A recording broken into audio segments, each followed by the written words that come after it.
abire nagambaho na kanso bwa nyuma yo kurahira Mugisa ayorekere byakuza kora umusange ki 2026 2030 kandi ubwo ari kugira ngo kimwe mu yebyo n'inkorambi y'abana abamashumiro ga government.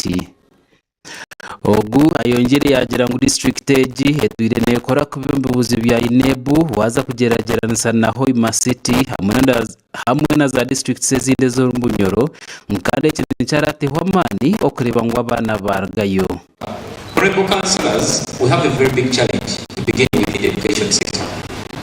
Let's pick our interest in the various committees that we are going to be in to see to it that we learn all possible ways of how we can improve the education sector. Umuringo ngogumwe ayongere yagira ngo ayintekateka yo kureba ngo abajubi abahare Albert batunga ebyo koza hagera amashanyarazi amizi hamwe n'ibindi ebakureba ngo biza kubayamba. In the various landing sites, the development going on there, we need to budget and plan and lobby for all the landing sites, whereas the upper part is saying they are not receiving rainfall. Whereas the upper part is saying the electricity is always off, there is always on and off, there is nothing in the lower Graben. Umuringo ngogumwe Mugisa ayongere yaraganza ngo naza koragana na ba kansara okureba ngo barwansa abantu abarkuya amataka hamwe n'ibizubwe bindi. That simple is which your person who is always simple, and I want to continue being that simple so that we can foster unity. Our district has been tearing apart day by day, day by day, and it was being torn apart by us, the political leaders. At times we have been the one frustrating the technical officers. Chief Magistrate Officer kunhira asimire abembeza ba kugira ngo bakarabaje mu karuru kandi mutaratungire bakwetombo itwabona.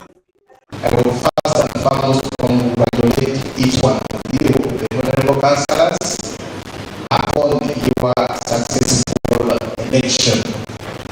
And when I call it successful, as I speak today,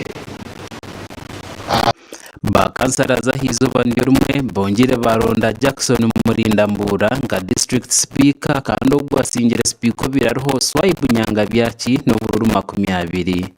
Bamwe mu bakansara bwa nyuma yo kurahira butwagamba naho bagamba habuzubu every district twirene turabamo kandi bakuza kutahwa mane. Today we have kickstart the salary of district councillors and the elected parliament. After this function, we are committing ourselves to serve the population.